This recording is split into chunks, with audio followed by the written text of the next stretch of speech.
It's just us again. And next week, there's going to be a real good possibility it's only going to be 2 of us again. Ooh. That's my travel day. So I don't know whether I'll be here next week. Sorry to the fans. I know you care more about whether David or Lana is here. I know that for sure. And that's not me self-deprecating. That's just fact. Yeah. So maybe we'll all be back together by the finale. Who knows? But hola y bienvenidos a The Cup, the Currently Unnamed Podcast, where we put the real and the tea in reality. And you can always come to us first to quench your thirst. I'm Logan Murphy, say something gay, and I didn't have much time before this recording to grab anything else, so I have like a little bit of water left because hydration is of the essence of Hall. But if I was drinking anything else, it would be in my cup mug. Ooh, cup mug. That's the remix we're getting today. That's all. And you could go get your merch, including but not limited to the cup mug, at lanagcreations.etsy.com. That link is down in the description below. We do ship domestically within North America. International shipping, we are working on that, so there are some excuses. Perfect. Well, I'm David Healy, and I don't have a cute intro, but I do have a cute shirt. Today, I decided to switch it up a little bit. I'm wearing a Drag Race UK queen. I'm wearing Cheddar Gorgeous. How gorgeous of you. Looking gorgeous. I love that. Mm-hmm. And I'm just drinking some water. Purr. I made sure to not speak before you said that you were drinking water. But we are back. It is episode 4 of Solo Las Mas. Oh boy, I have a lot of things to talk about, David. This episode, oh my God. It's wild. It's so hard to, like, I'm just going to be honest straight up front. I don't even know how to give points for this draft anymore. It's so confusing because it's like, oh, you can be second place. Oh, you can also have to lip sync because you got voted out. You could also get a pink star and a black star in the same episode. What in the world? I don't know. I will also go ahead and say I never thought I would be defending Rudy Reyes as hard as I will in this episode. We'll talk about it. Well, that's unfortunate because we're going to agree. What? I know. I like it when we disagree. I know. It's kind of fun. This is 2 episodes in a row. We're going to pretty much agree. Okay. We'll see. You know, I'm happy that we're agreeing now because I feel like when it comes to more Drag Race stuff later in the year, I feel like we'll probably end up disagreeing more. So I'm glad that at least there's a little bit of, agreeing for now. True. We just make it boring for the Solo Las Mas viewers. Well, no, I don't think we're gonna make it boring at all because I'm gonna yell at some judges today. Okay. That's all. But before I do that, before we dive in, make sure to subscribe if you have not already, because we are here almost all the time, giving you almost all things drag. And soon enough, the only thing drag we'll be talking about is Solo Las Mas. And not for long. Not for long either. We are now officially halfway through the season. Yeah. So, Lana and I realized, we were talking earlier, we realized there may be a week or 2 where we have literally no drag, which is going to be very strange. Well, active drag. Mm-hmm. We'll have other drag stuff coming out probably on the channel, but we won't have any active drag to be speaking about, which will be weird. But we've got 3 other channels as well where we do have stuff coming out very, very regularly. For almost all things reality TV, almost all things Eurovision Song Contest, and almost all things wrestling recap over on our newest channel, The Cup Ringside. Make sure to go check all those out. All those links are down in the description below. You can also hit the join button and join our membership channel here for exclusive content and early access to a lot of our content, including our Look Over Here episode, where we are diving into the looks from this episode of Solo Las Mas. That episode will be out for everyone on Saturdays, but members get early access on Thursdays at the same time that we drop this video. So if you want early access for that, hit the join button or head over to Patreon. Same content, different platform. Those links are down in the description below.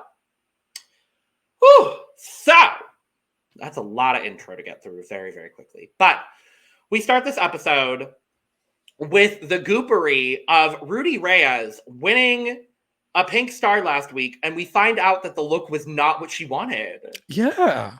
I was like, I oh, mean, good. Self-aware. it tracks. I was like, thank God. Thank God that tracks, because I tore it to shreds last week. Yeah, it was a big disappointment. And I'm like, what in the world is going on? And I think Rudy was also like, what in the world is going on? Okay, I'll take it. Yeah. So she's happy. Wajar, though, is pissed. She is. And she should be. On the day she wore her best look. And I agree. It was very good look. It's definitely my favorite thing she's worn so far. So it does make me nervous for her for the rest of the competition. I'm no longer all that concerned, at least for a week. We'll talk about it. Mm-hmm. Will we end up with the same two people in the lip sync next week? Potentially. We'll talk about it. Madison wants to make sure that no one takes her decisions personally. I don't feel like at this point in the episode that we're talking about, people were taking decisions personally. Again, I feel like will change by the end of this episode. I think Georgie is stewing on it still. Mm-hmm. Because Georgie told us very early on, episode 1, she's like, oh yeah, I'm going to be better. I'm not. And when Aviesk asked later who she would give a black star to, Madison. What a shady question. And I want to shout out the commenters as well, because a lot of people in our comments, thank you for commenting, by the way, we do greatly appreciate it. A lot of people were talking about Aviesk's personality and how she's just a little bit more subdued in the way that she does things. I will say this episode, I found her very pleasant for the seconds she was on our screen. Mm-hmm. I didn't mind her. I don't mind her as a host coach situation person. I just, again, we talked about it last week. I'm just so used to Johnny and Alexis from having watched them on season 6 that I'm just used to like the big punch of charisma, and that we're not really getting as punchy from Aviesk. Yeah, that's fair. And I see where you're coming from. I think for me, since the first episode, Aviesk has reminded me of a queen that I really like, and it's because of the way she paints. Like, it just feels very similar to this other queen I really like. And I don't think I've said anything about it on the podcast, but I am curious if you will see the similarity. And since I like this other queen, it makes me like Aviesk. But every time I look at her, I can't help but see a little bit. Calavera? No. It's a Canada's Drag Race queen. Lady Boom Boom? No. I don't know. Okay. I see a little bit of Isis Couture. Oh, sure. Yeah. Mm-hmm. No, I see that. And it's a more like geometric, like bigger paint. Yeah. But and like really dark eyes too, because like I'm very dark on the eyes. I'm very excited when we eventually get to season 3 in our Lamas rewatch. That we will be doing at some point. Emphasis on at some point. I'm very excited to see Aviesk in the competition, because obviously the girl did well enough to win. So I'm excited to see that trajectory and see. I definitely see, as far as aesthetic is concerned, and I would say as far as personality seems to be, from the little bit we've gotten of Aviesk so far, it's definitely like regal, very like a lot along the same lines. Personality, like she has the makeup of Isis, and personality wise, she gives me a little bit of like, follow me on this, a little bit of Bibi Zahara Benet, and that she feels very like regal, professional. She does the drag that she does it at a very, very high caliber. Now, are you talking season 1 of Drag Race, Bibi Zahara Benet, or season 3 of All Stars? Because they're two different people as far as I would say season 1. Okay. I would say season 1. I can see that more. Yeah, definitely. But yes, Aviesk comes in. We find out that the challenge is La Más Pintada. We will talk about those runways later. We do know from C-Pher telling us that she won this challenge on season 4. And this was the challenge she was most looking forward to, as we heard her say a couple different times throughout the episode. But we also have a main challenge. A mega challenge. Mega challenge. Yeah. What do they call it? Margarita? Megaretto. Megaretto. Uh, Chicarita. no. Chiquiretto. Chiquiretto. And Megaretto. Megaretto. Also, I'm proud of you. 4 episodes in, you said AVS great. Yeah, well, you keep saying that. You keep pronouncing that C, so I'm going to do it, even though it seems weird. Well, it's Aviescu. Like, it all flows if you say her last name. But if you don't, it's Aviescu. Why can't it be Aviescu? How does that not flow? That's how it flows if you say her full name. Oh, I see. But when you're only saying her first name, it's Aviescu. Like obvious. I think it's a pun. I don't know. I don't know. Explain it in the comments, please. Please. I don't know enough Spanish, so please explain. No, wait. I see you're typing your explanation. Look down below, scroll. You'll see that 3 other people have already explained it to us. Unless you're the first one, and if you're the first one, keep typing. Well, honestly, if we get it 5 or 6 times, hey, I'm not mad. It's okay. I'm never mad at that. I actually think it's kind of adorable. And we have like hordes of people. I love it so much. Like, by the way, I don't know if you knew this, but this queen is actually dating this one from season 6. I don't know if anybody's mentioned that yet. Haven't mentioned it at all. I don't know what you're talking about. I don't know. It's adorable. Yes, it is. I cannot remember either of those queens' names. Isn't it Sorrow and someone? It's Sorrow and Demetra. No. It was the Argent. Why can't I remember her name? Dang it. Demetra. No. The other Argentine. Okay, wait, then there's 2 couples. Ankh is dating somebody from this season. Look, we got like 6 comments about it, and I remember the comments. That's why it frustrates me, because I remember the comments.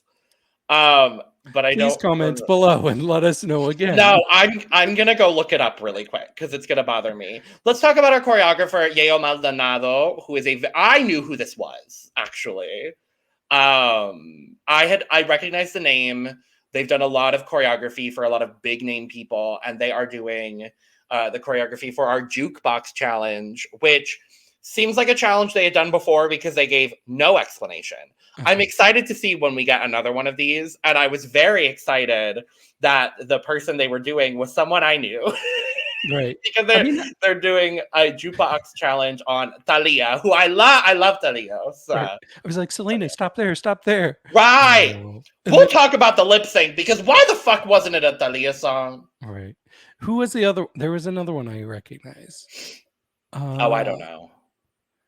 There was another one. Oh, it was Shakira. I'm like, Shakira's not. Oh, yeah. I recognized more than you did. Yeah. And then there was like, there was a third one I recognized, but not because I know her music, but just because she's a big enough star that like I recognize her name. Can't remember who that was. It was like a 1-word name. Maybe it wasn't Raquel, was it? No, I don't think so. I don't know. Do you happen to remember what video we would have gotten that it was probably the cast the cast one. Okay. I'm gonna look it up. But yeah, so I'm gonna let the ad play though. Hey, ad revenue. Yeah. But yes, we have Yayo Maldonado coming in to choreograph. And they have to record their own vocals for the challenge, which apparently is such a big fucking deal to Lola. And I'm just going to say this right now. Why was this such a big deal to Lola? I mean, that's our thing, right? Okay. These are drag queens. Rudy, they don't, unless you are a singing drag queen, which there are some of those. Drag queens don't always know how to sing, girl. Like, yeah, it had Rudy like laughing in the confessional, like Lolita is going to die when she hears all of us sing, and she kind of did. Yeah, there's a few of them I almost died hearing them as well. A little bit. Yeah. What stood out to you, David, from the whole process of getting ready for the Jukebox challenge? Well, I thought it was interesting. So they had the choreography, and Velveteen, I guess, had a strategy to pretend to be nervous, even though she's like, I am a musical theater girl. I'm not worried about this. This is going to be good. Um, Also, I just noticed while watching this, I was like, who does Georgie remind me of? And she kind of reminds me of Google, like recent Rose McGowan. Yeah. And that's who I see Georgie looks like out of drag. Totally. Looks like Rose McGowan out of drag too, I guess. What else? Oh, and I was very concerned watching C-Pher do the choreography. I'm like, why is she having to like slide under people and be held upside down? Like, are you all trying to give C-Pher a challenge, even though C-Pher already made it clear that the musical was not a strong point for her in her original season? It's like, okay. But the thing that scared me the most was Serena doing her choreography with the dancers, and they were holding her up, and she was supposed to do like a flip, and her first attempt, I thought she almost broke her arm because her arm didn't flip with the rest of her body. And then they try again, and she like flips and falls to the ground, and I'm like, this is not going well. Change this up. Do not kill this queen, because I need to keep looking at her every week, and it's just not a responsible thing to do. But more importantly, I need to keep looking at her, right? But luckily she did not die. But the person that immediately stood out to me during the choreography session as, oh, they're having zero problems, was Rudy. And did we have any doubt? Like, it's been said. I'm really anxious to see Rudy in a lip sync, because everybody's been talking about it since before the season started. They're like, I thought we were gonna get it this episode. I too. really did. I did too. Did. But it would have been interesting to this song too. We'll talk about it. It would have. Yeah. But yeah, I thought the choreography was definitely interesting. I cared less about the recording of the vocals, and the same thing with season 6. It was like, okay, can we skip past this? It's a lot of bad singing. It's a lot of bad singing, and it's like, why must drag queens know how to sing? That's one of those things that, like, it's very, very difficult to teach someone who doesn't know how to sing how to sing. Like, you either have a good vocal tone or you don't have a good vocal tone. Like that, like it's kind of black or white. There's very little people that are in that gray area of decent voice can learn how to do it a little bit better. Also, I have an update. Okay. We were both right. Oh, yeah. See, so I thought it was C-Pher and Ankh are dating. Okay. And I was right saying that Soto Nasty and Demetra are dating. Oh, okay. So, I didn't say you were wrong. I know, I'm just kidding. The only thing that made the recording studio session worth it was when we got like a moment after Madison's recording. She was in her confessional, and she's just like, she makes like this awful noise. And most of you probably won't know this because you probably don't have your subtitles on watching this, but in the English subtitles for us, it had parentheses and it said flawless whistle tone. And I'm like, they were shady. Shady boots for that one. I was like, you've got to be fucking joking me right now. No. Right. Disrespectful. Ugh. That makes me like C-Pher even more because I love Ankh. I love Ankh's like sense of style, and now I'm just like, that love is transferring over to C-Pher, and I'm like, okay, yay! And see, my love for Demetra is also transferring over to Soto Nasty in a very, very similar way. I also love C-Pher. Again, let me make it very clear. Love C-Pher.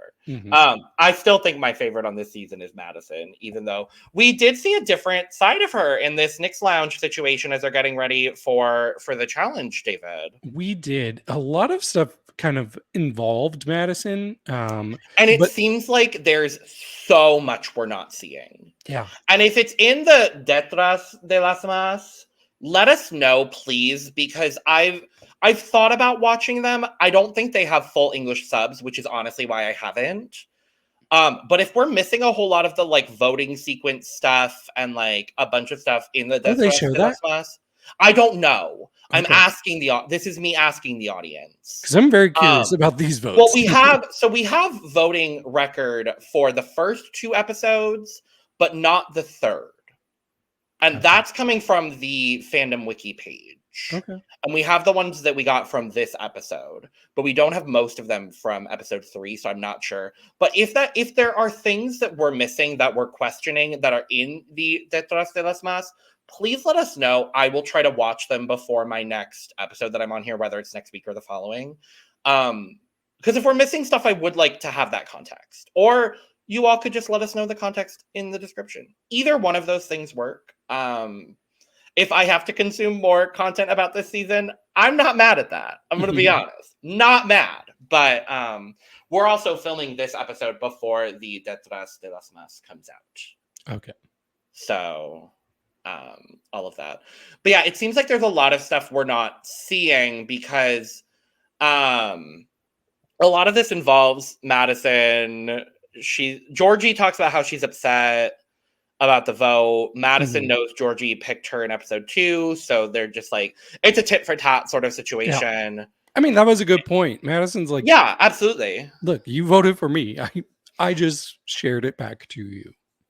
And everyone's like, oh my God, I'm not taking my votes personally. Oh my God, I'm not taking votes personally. Georgie, I am. And that's why I drafted her, because I knew she was that girl. Mm-hmm. And we'll talk about it because, bitches, I might be back in the draft. Maybe. I haven't looked, but I might be. That's all I'm very excited about. Yes, we will find out. Yeah, we also had a moment where, so this whole time, Guajardo is talking about, look, you all voted for me. That's fine. I don't care. I'm not mad. But then Sora Nasty gives a different side of the story. She's like, actually, I remember at the hotel how pissed you were. You wouldn't even talk to anybody. So I guess, I don't know. Maybe she's pretending to be fine, but also maybe she slept on it and she's not mad now. I was gonna say that's the vibe that I kind of got, because I definitely understand, like, in the moment or like in between, maybe having that kind of opinion. But then, like, if you sleep, like, I know I've definitely like slept on things and been like, no, but actually this is fine. Like, I'm not as mad as I was. Mm-hmm. So I understand sort of bringing it up, because it's like, okay, so then what is this energy we're getting? Right. But I also get the energy from Guajardo being like, well, I was angry and now I'm taking it a little bit better than I was before. Yeah, that makes sense. But what does not make sense is, for me, I think I missed something while watching this episode. I did too. Because suddenly, out of nowhere, it seems like Madison and Guajardo are fighting. And Madison is like, she said, she was like yelling at Guajardo, and she's like, don't bring out my dark side. And I'm like, whoa, Madison, what happened? So, like, it just seemed like there were kind of two different things going on. And then suddenly those two were at it. And I was confused. So please explain in the comments, because I think I missed something. Yeah. Oh, and then, okay, so we've talked about how Madison and Velveteen, their relationship has been kind of a sweet, like, part of this show, and I've really liked it. I'm confused because now it seems like Madison, you know how, like, sometimes there's people who will, like, have a friend that's kind of bullied, and then eventually they have to become secret friends, and then eventually one of them just starts bullying the one that's already being bullied. And I'm really hoping that's not where it's going, but it seemed like Madison was being kind of shady to Velveteen this episode. She was talking to her like, she's like, looks are just not one of your strengths. And Velveteen was like, but I'm considered to be one of the queens in Mexico that has the best looks. Like, that's just what I'm considering. And everybody's like, you think you're one of the queens in Mexico with the best looks. And the way they were saying this was like that there's like a huge disparity between where the quality of her drag is compared to everybody else. And I do not think so. In fact, No. I think there's definitely people in this cast who, as a whole so far, have had worse looks than Velveteen for me.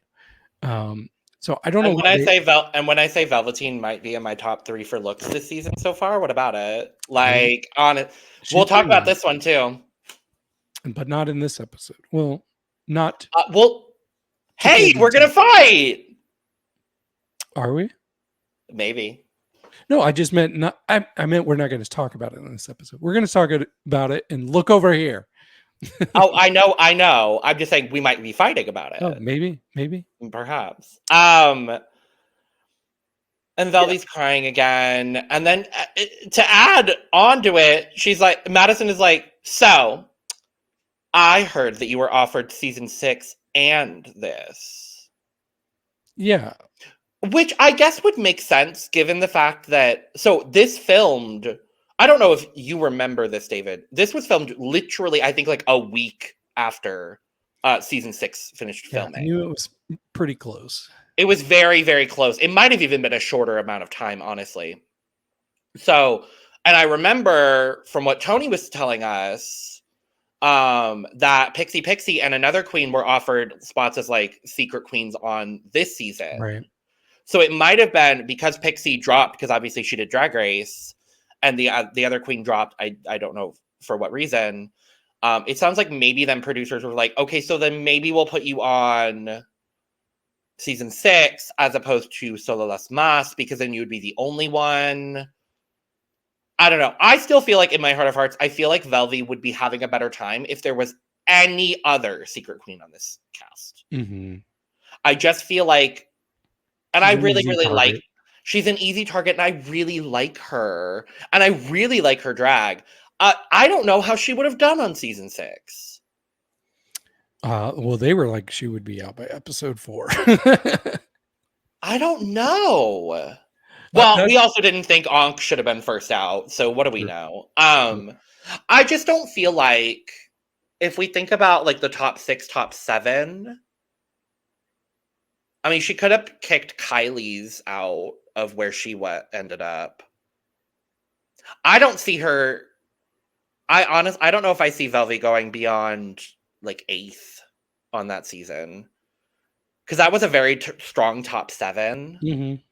And even in that top 7, I didn't think Demetra should have gone, but who knows?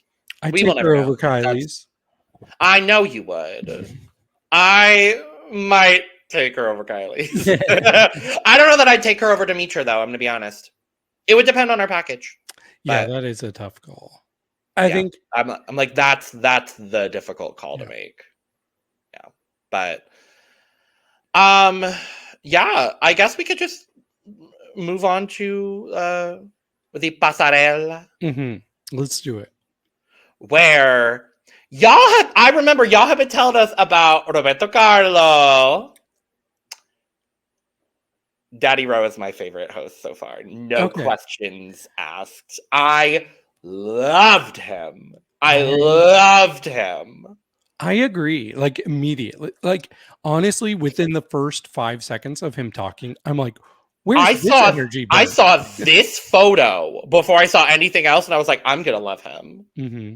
It also doesn't help that he is very nice to look at. He is, but I also kind of feel bad because it's like we've had 3 lovely women come as hosts, and then immediately the first guy, I'm like, oh, he's the best. He's the best. I'm not saying that because this is a man and everyone else has been a woman, because I do think the women are great. Mm-hmm. For me, it's Roberto and Lorena. Oh.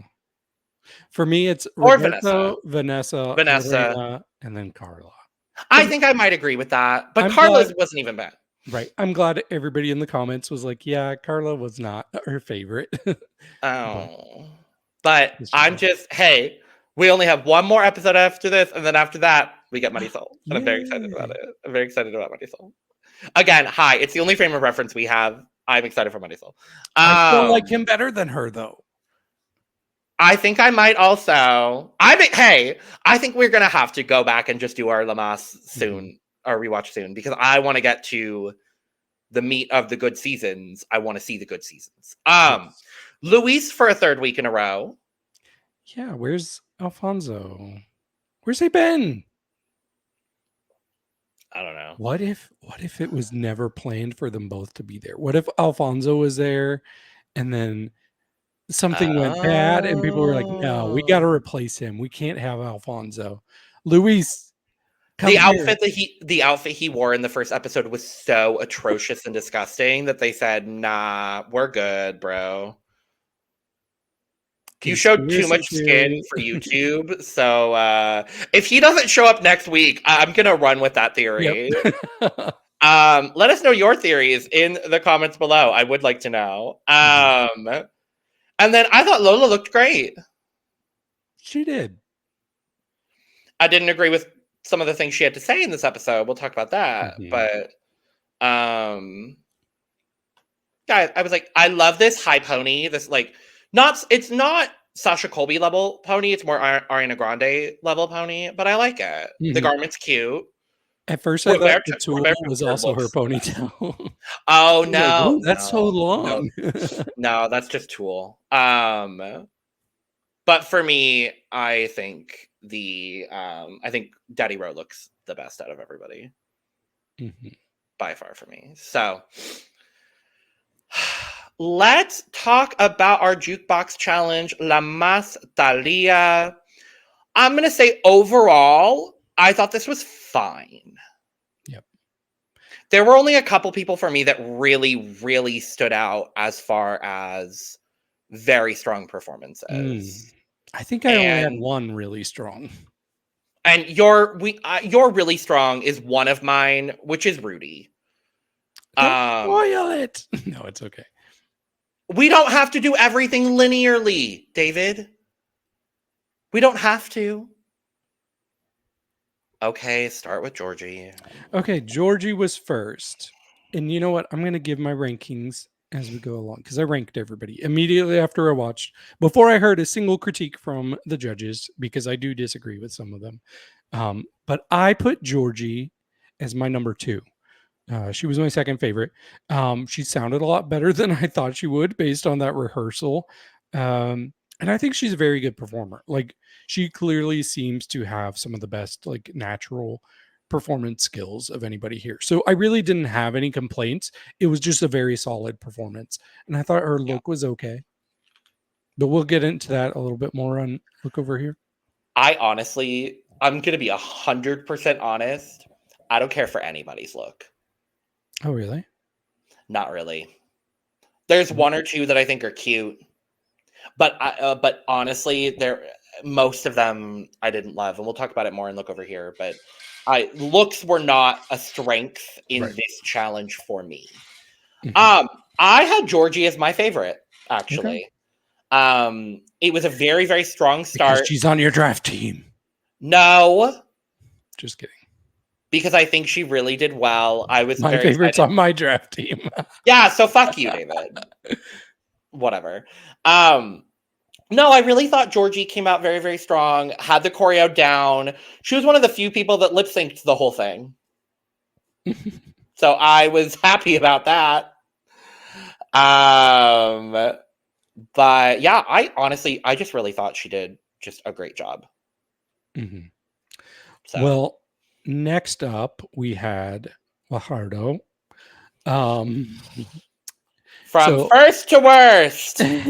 She's my number 8. She was last place for me. So it's a good thing she didn't get critiques this week. It's a good thing she already had a black star, because baby, no. Yeah. So first of all, I was like, what's with this singing? Like, I thought it was really bad and weird, just how she was singing. And then we saw her dancing, And I thought she actually did better during the choreo session. Like I was like, I oh, agree. girl. I was like, what happened, girl? Yeah, Like, this felt like lazy. It felt like she was just mustering the bare minimum energy. Um, and well, she because just like and honest to God, I don't really blame her all that much because she had to do all of this. She's not even a competitor right now. right, true. Like, And she's not even in the competition, which we'll talk about Velveteen here soon because I actually thought Velveteen did very well. but she had this headpiece on and she was like really struggling with that Well, headpiece so too. one of the dancers put the headpiece on, and I'm assuming that the dancer was supposed to put the headpiece on and put the strap on, Right.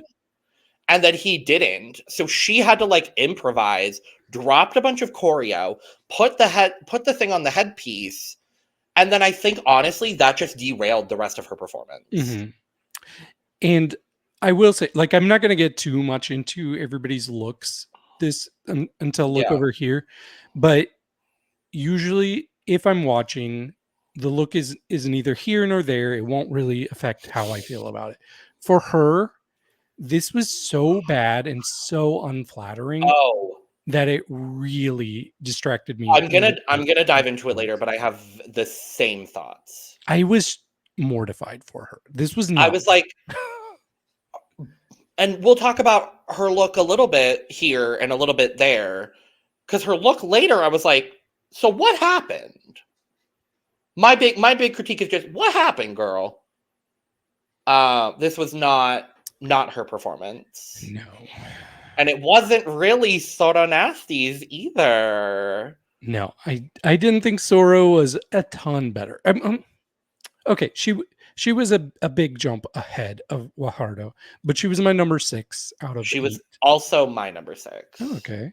David and I have the same bottom 3, and then our top 5 is a little weird, Yep. mixed up. But So immediately with Soro, like if you looked in her eyes, you could visibly see her thinking the whole time. And that was my number 1 critique about it. oh, Yep. okay. Yeah. Yeah. And I was like, girl, I like I get it that it's a lot to keep up with, but I don't want to see you thinking about it. Like, Agreed. and usually when I hear that critique from people, I'm like, oh, that's kind of a BS critique. You can just say that about people. But for her, no, it was not BS. It was 100% there. But she just didn't seem comfortable at all. Like the dancing was fine.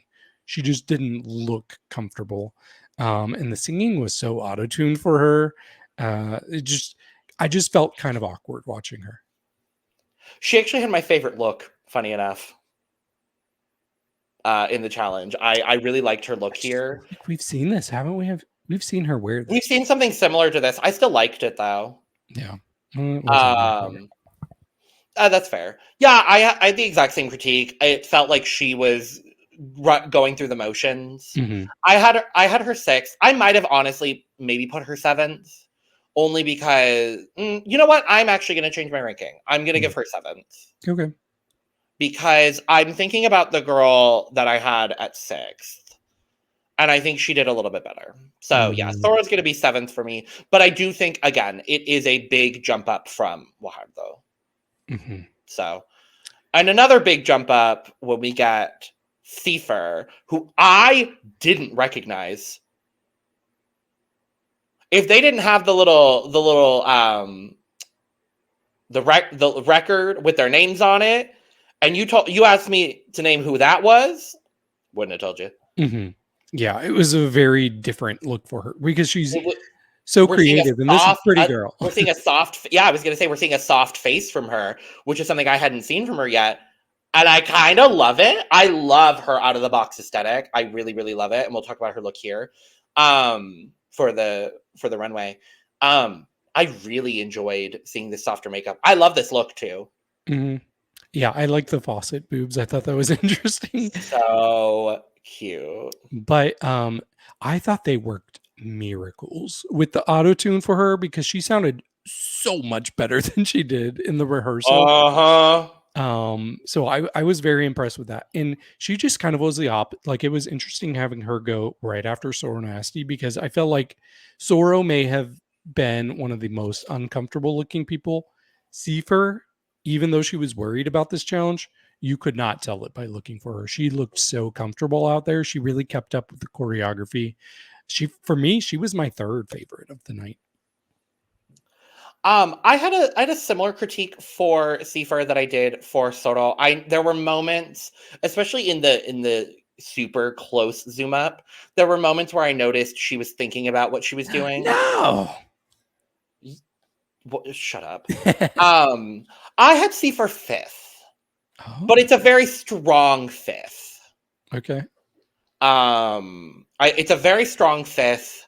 I think it was a good performance. She was worried about it because we heard that she flopped this challenge on her original season. So I was happy she got the choreo down. Her lip sync was good. Her audio sounded all right. Solid performance across the board for me for C-Pher. Am I biased?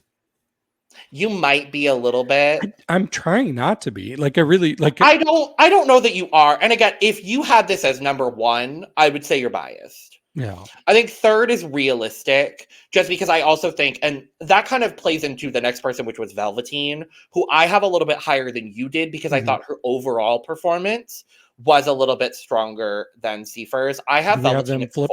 Oh no, we don't. Diver at fourth. Okay. I thought Velvy did a really, really good job. She liked her choreo in the rehearsal part, and I liked it for her. The lip sync at the end might not have been there. But I thought the dance performance, I thought she had some of the most intricate choreography, and I thought she pulled it off very successfully. I wouldn't say very successfully. There were times where I would notice, like, she would have the same moves as her backup dancers, but she would be rushing it slightly. Yeah. It just felt like she has issues with timing, not only with the dancing, but also with the lip sync. And also, if you're going to record these ad libs, if you know that's part of the audio track, that there's going to be the ad lib. Yeah, lip sync the ad libs. Like, what was she doing here? But still, she was better than a lot of people in this challenge. That's the thing. I felt a more cohesive experience watching this than I did a lot of other people. I agree with that. I do. For me, her lip syncing, the actual mouth moving was the worst that I noticed, but like, she sounded good. She did have tough choreography, and I thought she looked better than almost anybody. Oh yeah, Velvy had my other favorite look by far. Okay. Like this, I'll talk about it more later. I'm very, very excited about it. Yep. Then we get to Sirena, who I swapped with Soda Nasty. I have Sirena at 6th in my ranking. Yeah, I have her at 7. Oh, I didn't say Velveteen was number 5 for me. Yeah. But yeah, I thought what Sirena did was good, but not groundbreaking. I also think it might have to do with just the fact that she just didn't have as much choreo as a lot of other people. Like, she was moving and then she would sit on a dancer, and then she was moving and then she would sit on a dancer, and then she was moving and then she sat on a dancer, and then all the dancers came together and surrounded her, and then she spun around.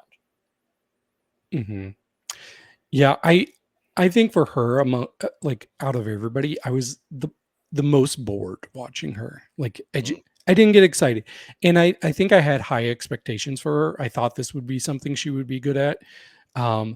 And also, like, my first thing I wrote down was, holy auto-tune. Like, this was by far the most auto-tuned one. Like, and it still didn't sound good. Like, the vocals here was the worst for me. And why does she make herself look so old sometimes? Like, I don't know. She looks 40 something. I don't know. Yeah. And not that 40 something is old, but she's not 40 something. So you shouldn't look 40 something. A very different experience seeing her in the challenge as opposed to seeing her in the runway, which we'll talk about later, because I thought her face was much better later on. Very, very, very. We then go into Rudy, who actually was performing to my favorite Thalia song, because Arasando is my favorite. So I was like, okay, work. She did a damn good job. I can't, for me, and again, this is for me, I have her at number 3. Strictly because of the entire first part of the performance where she has to hold her corset. Was she holding it? she was holding, if you notice, when she has the blue and the gold on, she's holding it up so it doesn't fall off. And so she's only doing choreo with one arm for like the entire time she's wearing the blue with the gold corset. Yeah. I didn't notice that. That is the only reason why I have her at third. Okay. I didn't notice that she was holding it up, but my thought for the first part was, wow, this looks extremely hard to dance in. So I kept looking at her feet. I'm like, are you going to get caught? Maybe that's why I didn't notice her holding it up, because I think that might have been why, because you were a little bit more focused on. I was like, is she going to step on that and get her shoe caught in that train? Nope, she wasn't the one to do it. No. But I did think she looked really good. Like, this was probably my favorite look, how she started out. Yeah. And then when she took it off, she was just killing it for me. I didn't think her vocals were that bad. I thought she was in the top half. But as far as performance, by far number one for me. Like, there was not a world where I wouldn't rank her number one for this performance. That's fair. It's honestly the whole corset part of the first. That's the only reason she dropped a little bit lower for me. We're not talking about the judges' critiques right now, right? We're going to save that for when we'll save it briefly. Okay, cool. Because I have thoughts, feelings, opinions, and I'm angry, David. I'm angry. Okay.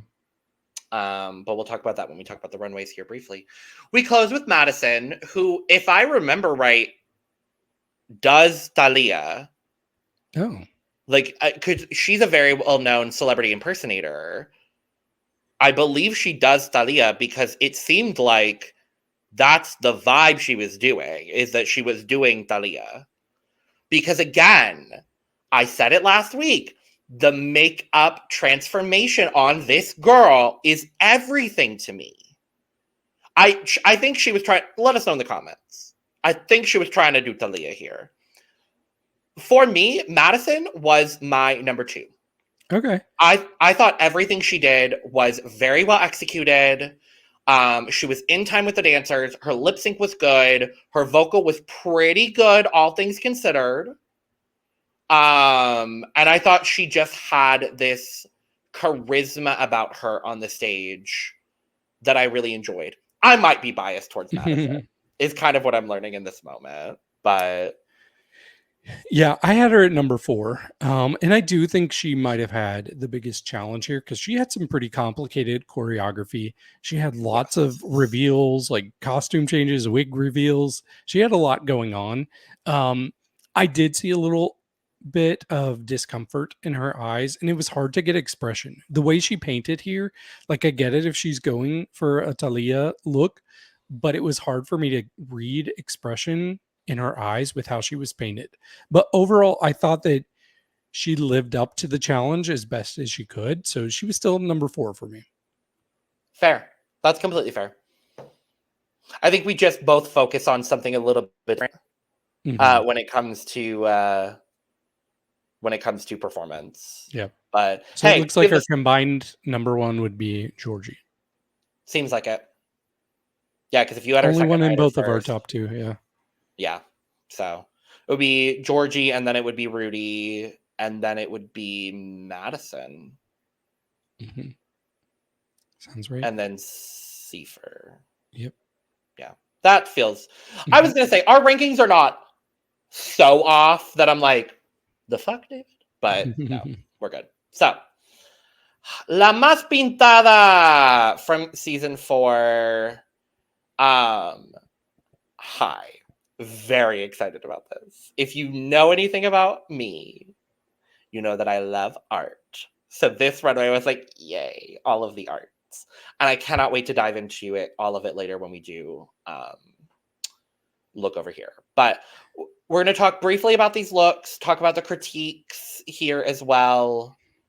You were going to say something, and I definitely cut you off before you were going to say it. Yeah, I just wasn't sure what to expect with this theme when it was, because it said the most painted. So I was like, okay, so they're going to be painted. Like, I was like, was it going to be like body paint? Boom, See, I was, because we, mind you, y'all, we don't have any context for the original challenge. So I was like, is it going to be like a focus on like a face runway? That'd be kind of fun.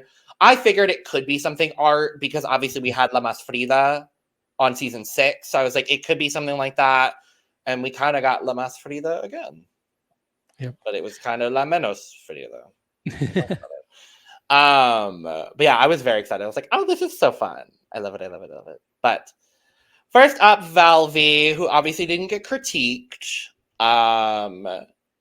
This is the one out of this runway I think we'll fight about later. We might. Wait, why would you think that? I love this. But you don't know that I don't love this. I guess I'll find out later. Okay. Yeah, Velvet looks great. That's all I have to say about it. And she didn't get critiqued, so. She didn't. But she probably could have. Just like, especially if you like her vocals that much, why not just talk about We'll talk about the rules it. Again. We'll talk about it. I feel like Lola has a very soft place in her heart for Velveteen now. Even though she was a complete horrible person. I was gonna say another word. I'm not gonna say that here because I'm trying to be monetized. Guajardo. Yeah. This is interesting. It's hard to know what to talk about without giving too much thoughts about the looks. I will say I would rather not. It kind of reminded me of her reveal look from last week. Kind of the black costume. Do I like it more or less? I guess I already gave that away. Less. I like it less. Much less. Georgie. Yes. I thought the whole presentation of this was cute. I'm not going to lie. So now we can actually get into what the judges were actually saying about them. Thank God. Since Georgie was allowed to get critiques. So we get the first critique from Luis, and Luis is like, this is so obvious. Like, you went for one of the most obvious things you could possibly do. And I don't know the specific reference that she's going for here, so I guess we'll talk about it later. Yeah. Because I do, actually. Okay. Well, Luis was like, it feels repetitive, it feels safe and boring. So I was like, it's based on the artist that she pulled from. That makes sense. Yeah. But yeah, Lolita was like, I don't understand why people keep going back to the same artists. And she like lectures all the queens. So I'm like, okay, I see where this is going. This is not going to be wow, I loved everybody this week. Right. No. In fact, I think this was when Lolita was like, so far, this season has not been that good. I was like... And that seems extreme. But I will say, so far, this season has not lived up to what I expected from it. I think I would agree. I'm just saying, I still like season 6 of La Mas better than this. I think so too. It felt like every week I was like, these runway looks are mind-blowingly good. I'm gonna be honest. I think a lot of it is because it was our first season. We didn't know what to expect, and we were kind of blown away every week. So maybe. I think honestly, as we go through the other La Mas seasons, I feel like we're always going to hold them all up to this standard that we now have for season 6. And hey, I mean, that's just the context that we have. So yeah. But we did find out that Lolita really loved her in the musical. So good. Mixed bag. Wonderful. And speaking of mixed bag, Soro Nasty. Luis points out that her wig was floppy. It was kind of waggling. Right. He wished he wanted her not to do something so predictable with the mud, like pick it up and smear it on her. He wished she had dipped her hands in there and just made mud gloves. Okay, I guess I'll talk about it later. And then, yeah, I guess with Lolita, she was like, you're really proving that you're the fashion girl. So it seemed kind of like Lolita was the nicer one this time. She liked that she covered her face in mud. And she liked it? Yeah, because she's like, you're not. Because I got the vibe she didn't. Oh, yeah. She did one of those things where she sounded like she didn't.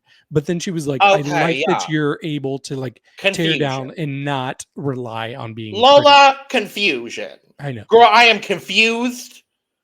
Every damn week watching this show, I am confused. I'm like, can we get some clarity on how some bitches feel? Thank you. Yeah. God. But she told her she was low energy in the musical, which we agreed. Hey, guess what? We agreed. Shocker. But yes. Madison. This one, Luis was saying that he wished she had add something to the look to make it more of a surreal look, because I guess this is a surreal artist who did this.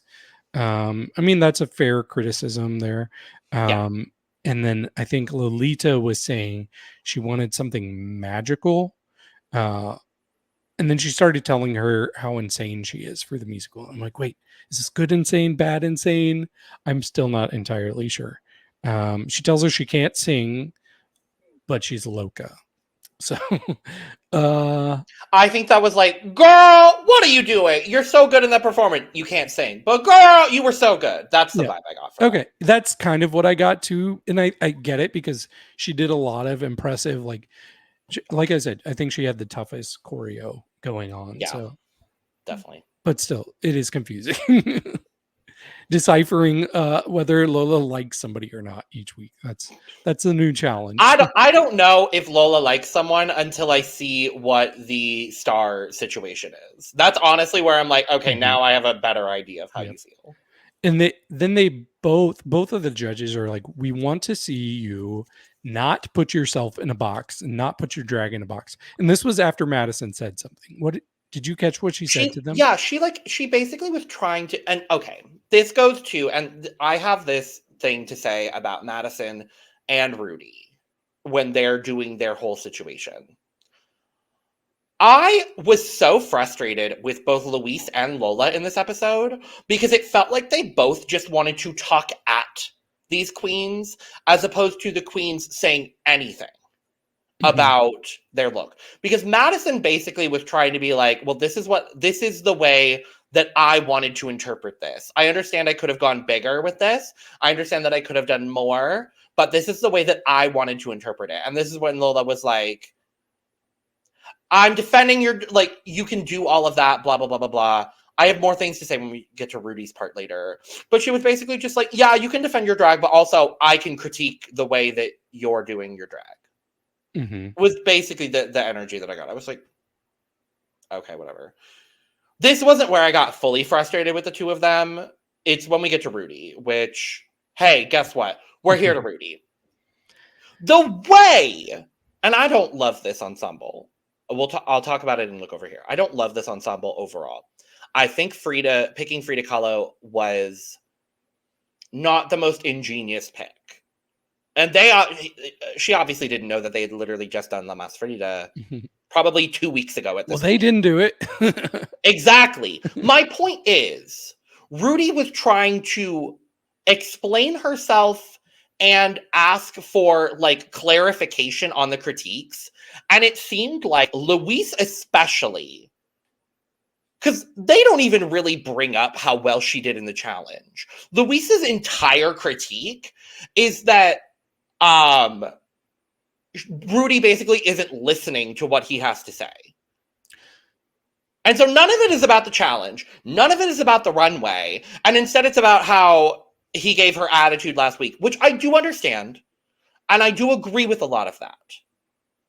But the way that Luis and Lola would just piggyback off of each other, and anytime Rudy would go in to respond to something that one of them was saying, the other one would jump in before she could. And you could see that it was visibly frustrating Rudy. And I'm like, let the girl speak. I thought she was too. There were a lot of cut-arounds in this, so it wouldn't surprise me if she did. Because especially when we see later her in the Purgatorio voting, all of it made sense. I was like, let the damn girl speak. Like, I understand that you don't want her to defend her shit. And this is when she was like, when Lola was like, I am. I'm like, girl, let the bitch speak. Let her say something to you instead of you just continually talking at her. That's not going to improve what she's doing. Having a dialogue about it is what can help her improve. I just got so frustrated with this whole thing. I was like, And I haven't been like, I don't hate Rudy. I also haven't been the world's biggest fan of Rudy. And I've critiqued her when I thought was necessary. But I felt really bad for Rudy in this moment. I was like, let her breathe, please. Yeah. I actually share a lot of the same frustrations as you. It feels like there's it feels like the judges like having a power dynamic over these queens and they don't want it challenged at all. Especially Lola, I've noticed. Yeah. But I would say, like you were saying, Luis, like really, like I put in my notes, Luis is projecting because he went on this whole tirade about how I used to be like this, blah, blah, blah, blah, blah. I didn't listen to people. Who cares, blah, blah, blah. Luis? And he's like, I that's don't what care. you're doing. That's what you're doing right now. And I'm like, Luis, you're projecting. You're taking your own issues that you've had in the past and you're putting that on her. You don't know that about her. Also, it seemed like Luis got caught up about, I guess he gave her a critique last week and she made some sort of symbol. Did you catch that? Yes. So it was right at the start of the critique. And they don't even really reference it or mention it at all in that episode afterwards. But the first thing Luis said to Rudy was, well, I don't even think you're really gonna listen to what I have to say, nor do you care about what I have to say. And Rudy goes like this, which I think can be, I think she was trying to be playfully funny with Luis. Mm-hmm. And it doesn't seem like, because I'll do that same thing with you, especially David, where you're like, oh, was this a thing? And I'm like, just a little bit. Just a little bit. That's the vibe I got from that interaction. I didn't think anything of it. So when Luis brought it up this week, I was like, I agreed with that completely with what you said, David. I was like, it feels like projecting to me. Yeah. It feels like you see yourself in her, and now you're going to project that onto her, even if that's not necessarily how she's taking the situation. But also, you won't let the bitch speak and explain anything to you because you're just going to keep projecting on her. And then your best friend Lola is going to pop in and also project on her. Mm-hmm. Ooh, I got so angry watching this. But Rudy just started denying it. So Rudy was not accurate in saying she didn't do that? Or maybe she just doesn't realize it was interpreted that way? She apologized. Okay. Literally the one thing they allowed her to say before they cut her off again. Mm-hmm. Sorry, I'm angry about this. Because I've been in this situation, in this exact situation as Rudy. And I know how that feels. So like, and it's been a while. So it's bringing back older memories. Ooh, anyway. The point is, the one thing Rudy was kind of able to say to them was, I'm sorry if you took it that way. That was not my intention. That's literally all Rudy was able to say before they just tore at her again. Right. And I mean, she won last week. So like, why would she be that offended by whatever he was saying to her? Because obviously she won the challenge. It couldn't have been that bad. Exactly. Yeah. And well, we do get Lola talking to her and she's like, I don't like this mummy look. And she said that she was great in the challenge except for the singing. And then Rudy, this is where Rudy asks, so what was the mistake I did in the musical? And I put, Luis makes up some stuff. Yeah. Because literally in this exchange, at least in my perception, Rudy is just trying to ask. Because they're bringing up they're literally ping-ponging between like 14 different critiques for her. Mm-hmm. And I feel like she's trying to get some clarity on like, okay, so what was it from the musical performance? Okay, cool, thank you. Like I got so mad for Rudy. Right. And like seriously, I know how that is. The explanation that Luis gave of what she did wrong, it just felt like he was pulling it out of his ass. Like it did not feel because he was. Because he was David. And Lola tells her to stop being herself and just listen. But you're over there with Madison telling her to be herself. But you're also not willing to listen to any of these girls defend their choices. I'm gonna be honest, I don't like Luis as a host or as a judge. He doesn't bring much. Lola, I'm really flip-flopping every single damn week with Lola. I gotta be honest. I think the 5-minute monologue we got from Luis last week about his journey with like experimenting with drag just told us all we needed to. He just loves hearing himself talk. Uh-huh. And I'm sorry if y'all out there really love him. I don't. No. In this brief bring little back exchange, Alfonso. Where's Latal? I just want Latal. Damn it. Just want Latal. Okay, well, let's move on to C-Pher. And all of the critiquer is just, oh my God, how fabulous. My favorite part of this is I was like, what is this thing covered up on the runway? I was so curious. I believe it's a doll made in the image of her original La Mas Pintada look that she won in on season 4. Yeah, that's what I caught based on the judges' critiques. I'm like, oh, that's kind of interesting. I love that. I think that's so fun. Yeah, that's really smart. Yeah.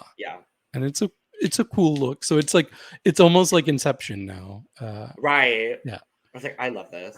But we get Luis saying that he loves how she tears herself apart. And I was like, I don't really understand some of these subtitles, these critiques, but I'm like, okay, I guess that's a good thing. Keep tearing yourself apart. But it was like you go for a completely different thing each week. Like you never do the same thing twice, which I agree. I think she's extremely versatile. And you kind of have to be if you're a cosplay queen, I would think. And then Lolita, she was like, you gave us a completely unexpected spectacle. And she begs her to take some vocal lessons. Right. So I was like, nobody's getting like a perfect critique. So it was like, how are we going to determine who the winner is? It's so mixed for everybody. Everyone's the winner. It literally it was like you're either good at the musical or you're good at the look for this episode. Nobody got great critiques across the board.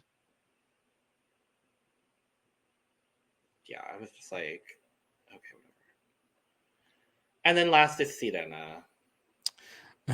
Yes. Luis loved it. He especially loved when the surprise of the tongue came out of her mouth, which I was very confused at first when she was doing that. I'm like, wait, what is happening? What is she spitting out? But I think like the way she had to hide the tongue, she couldn't just like organically like put out the front of it. She had to like twist it around in her mouth. So it was just a little awkward. But Lolita, she just did not, she didn't get the runway. She liked, I think, everything from the face up. She liked the top part a lot.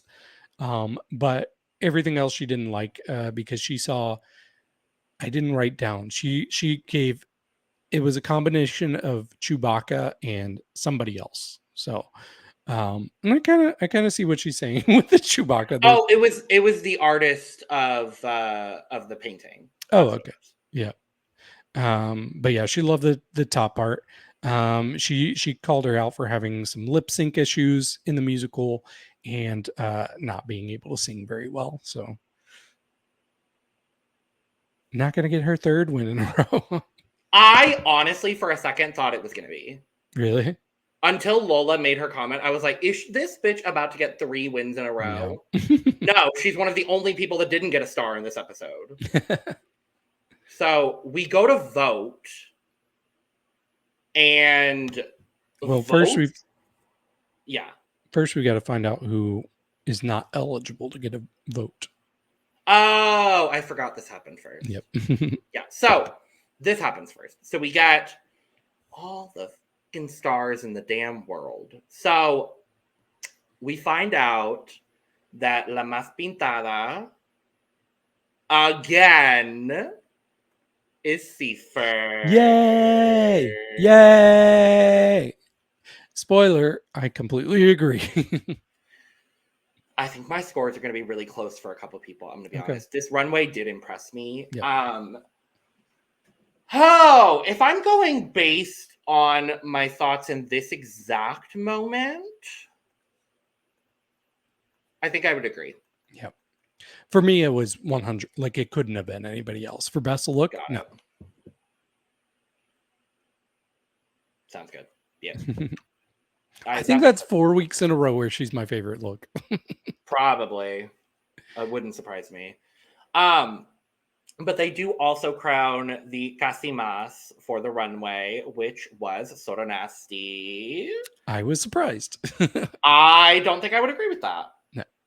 That one I know for sure I'm disagreeing with. Yeah. And then they decide that because there was also the Megareto this week, that they are also going to be giving out a gold star to La Mas Thalia. And we find out that La Mas Thalia is Georgie. Good for her. I'm very happy for her. I did, like, when I found out they were doing this, I was like, okay, let me put in 5 points for Rudy, because I was like, dare you? Absolutely, it's going to be Rudy. How dare you? So I was a little surprised on this one. I wasn't, because this was my favorite. She was still my number 2, a distant number.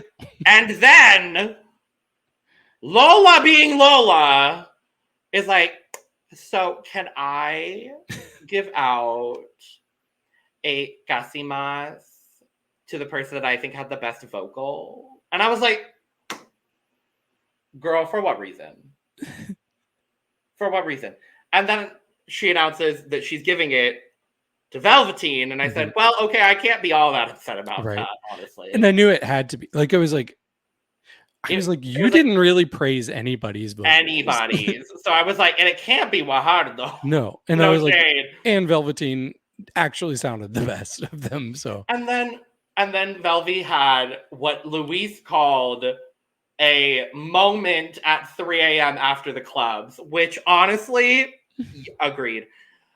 Where she's grateful, and she starts talking about her mom, and that she's here for her mom, and she like wanted to drop out after the first 2 weeks, and then like saw all of her looks and was reminded of all of the people that helped her prepare for this. And I was just like, I'm glad she stayed.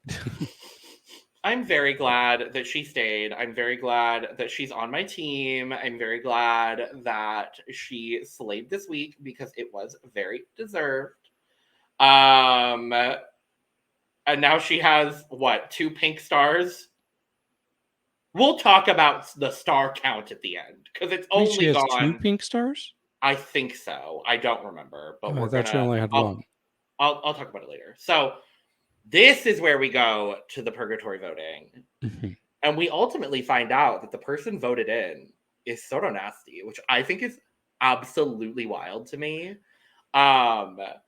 We know that Georgie voted for Madison. Shocker. I feel like Georgie's going to vote for Madison every time.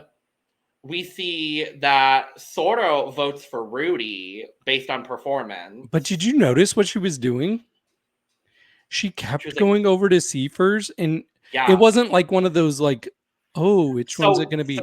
So she wanted to vote for C-Pher based on performance, but she couldn't because C-Pher has a gold star. But it looked like she was like, should I do it? And I'm like, no, she literally can't. Well, no, the vibe I got from that is that she wanted to, and would have. That's not what had C-Pher not gotten the gold star. It felt like she was like, should I do this? No, she couldn't. I know, but I don't think she realized she couldn't do it.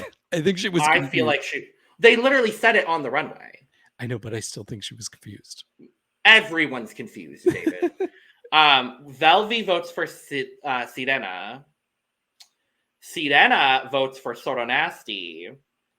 And Rudy doesn't vote. Which is a self-vote.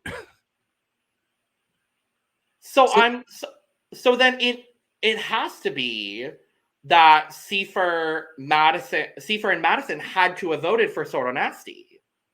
Because otherwise, then mathematically, it doesn't make sense. Yeah. Is Guajardo allowed? Yeah, she voted. She could vote because she... No, she couldn't vote. But Velvy could because she got a pink star, remember. But I thought it was I didn't remember seeing Guajardo voting. Oh, yeah. I guess ghosts can't vote unless you get a star. Then you can vote, I guess. Right, but Guajardo's not a ghost. But Guajardo's not a competitor currently either. I hate these rules. I thought if you're in Purgatory, you're still kind of a competitor. Well, Like no, you could. you are, but you can't vote. Okay. That's one of the things that they Look, brought up in the first episode was that they can't vote. w- I look, hate this. voter I hate this. suppression is not a good Voter thing. suppression amongst queer communities should not be happening. Right. So yeah, then it literally would have had to be C-Pher and Madison also voted for Sorta Nasty. Because otherwise, mathematically, it doesn't make sense because of how the rest of the votes came down. And that's where she was talking about like the clique of girls, which I guess she's talking about Madison, Sirena, and C-Pher. I guess so. And she was in an alliance with one of them. I don't remember who she was in an alliance with. C-Pher? Maybe. I don't know. I don't know. There's so much we're missing, I feel like. But we end up, obviously, so Sorta Nasty was voted in. It was shocked. No. Guajardo ended up with, or obviously Guajardo was going in because she had the black star. And they're lip syncing to Si Una Vez by Selena. Why was it not a Thalia song? Yeah, I was confused by that too. Like that would have made. Did they use all of the rights that they had for Thalia songs for the season on the Jukebox challenge? So they had to go with Selena, which I am not mad. Si Una Vez is one of my favorite Selena songs. And I am so happy that for once, not for once, I've agreed with most of the lip sync decisions this season. I completely agreed with the decision on the lip sync. I did not. Oh, we're fighting! Yep. Yeah. No, without a shadow of a doubt, Sorta Nasty felt like she was performing this song the way she would perform any other song. Guajardo got the song. And I absolutely agreed with what Lola said. I felt, David. I'm giving you shit. That's also a reference. I felt like I believed that performance out of Guajardo way more than I did Sorta Nasty. Sorta Nasty's performance, that felt like she was doing a girly pop banger performance to a Selena ballad. No. Yeah, I was very confused because Lolita gives her little critique. I honestly thought she was going to be upset with both of them. But then she said, and the winner obviously is Guajardo. And I was like, wait, obviously? Because I thought Guajardo, like, I just don't think, for me, I don't think she's a very good lip syncer. Like, every time I've seen her, this is my, third time seeing her lip sync now? And every time I'm like, I'm just getting lazy from you. I was on the same boat with you the last 2 weeks. I was there. I agreed with that for sure. This is the performance where I really was like, oh, she got to, it felt like she was singing this Selena song. Like, that's what I got from me. I don't need, like, I saw the emotion from her. I saw the vulnerability from her in this. It also might be because I know this song and like I really, really love this song. And I'm gonna assume this was maybe the first time you've heard this song. No, it's not the first time I've heard this song. Okay, thank God. But I mean, it's not like a special song in my heart. Sure. I don't know. I felt this was the first time because I definitely agreed with you the last 2 weeks. I was like, I'm not necessarily feeling it from Guajardo. This time, I felt it. I felt it from her. I did.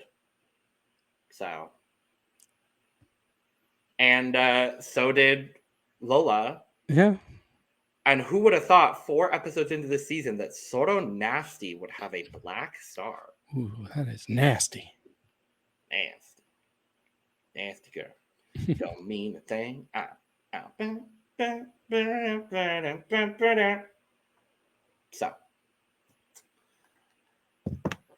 So that's that.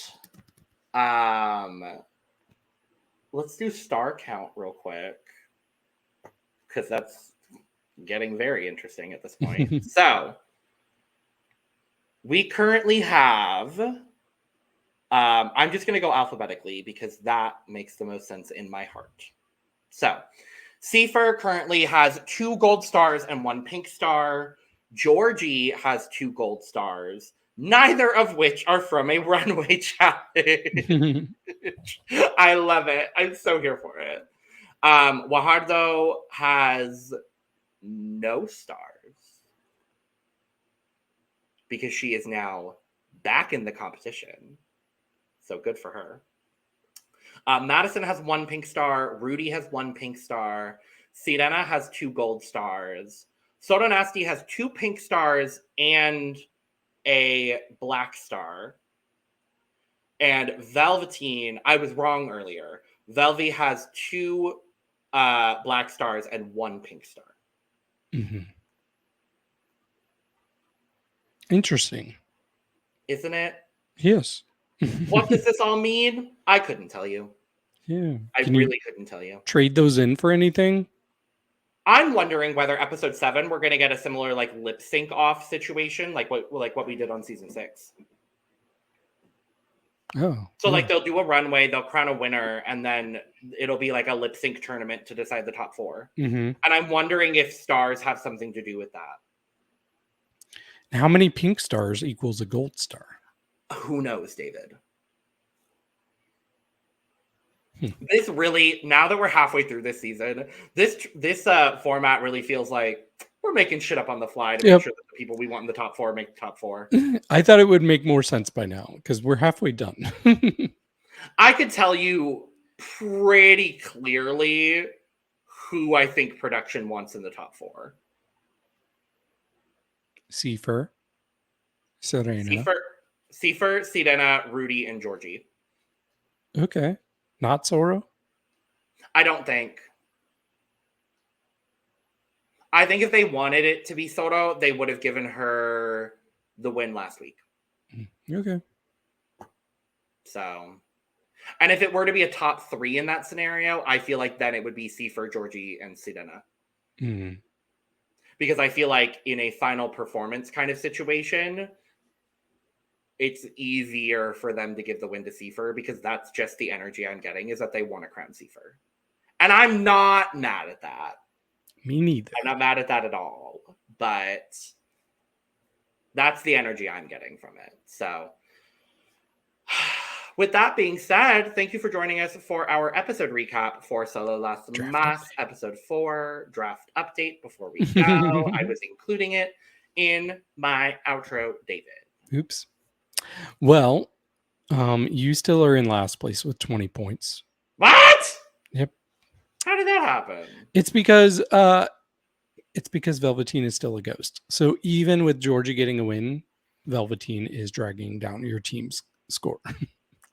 And then Tony, you're closer now. Tony has 23 points. Okay, I'll take that. Lana and I were tied. Now she has 28 points.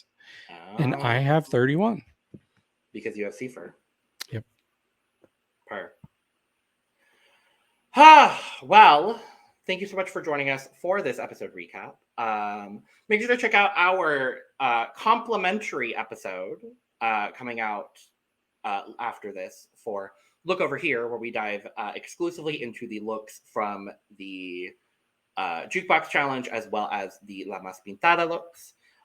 If you are a member of the channel, you'll be getting that on the same day that this episode drops. So if you would like to become a member for early access to our La Mas coverage, as well as early access and exclusive content to a bunch of stuff, hit the join button here or head over to Patreon. Same content, different platform. That and all of our other channel links will be down in the description below. While you're down in the description, you could also follow us on our social media at The Cup Pod on Twitter, Instagram, and TikTok. You can follow me and David. If you want to thirst, follow David. Unfortunately, there's not much to thirst over on socials, so sorry about that. And you can go get your merch, including but not limited to Cup Mug, down below as well. And with all that being said, we're going to get out of here. Cheers. Cheers. Adios. Adios. Bye. Bye. What the hell is going on with these judges and this judge? Let the bitches bring back eat. Alfonso. Bring back Letal. Thank you.